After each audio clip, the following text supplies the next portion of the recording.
In a narration found in Jami' at-Tirmidhi, number 2612, the Holy Prophet Muhammad, peace and blessings be upon him, advised that the one who possesses complete faith is the one who is best in conduct and most kind to their family. Unfortunately, some have adopted the bad habit of treating non-relatives in a kind manner while mistreating their own family.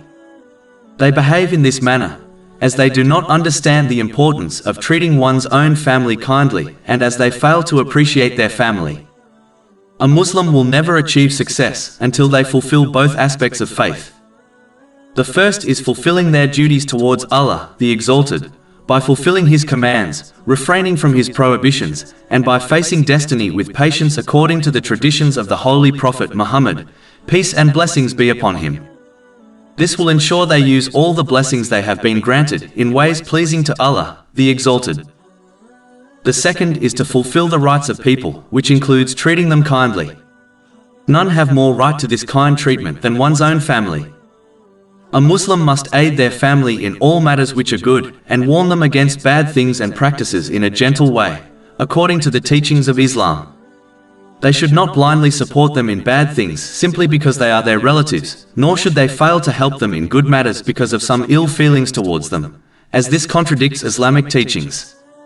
Chapter 5 Al-Ma'idah, verse 2. And cooperate in righteousness and piety, but do not cooperate in sin and aggression. The best way to guide others is through a practical example, as this is the tradition of the Holy Prophet Muhammad, peace and blessings be upon him, and is much more effective than just verbal guidance. One must learn the rights they are owed and the rights they owe others, especially their relatives, to ensure they fulfill them. A Muslim must always remember that Allah, the Exalted, will ask each person whether they fulfilled the rights of others. He will not ask them if people fulfilled their rights. Therefore, one must be concerned about what they will be questioned about, meaning the rights of others, and therefore strive to fulfill them according to the teachings of Islam. Finally, one should generally choose gentleness in all matters, especially when dealing with their family.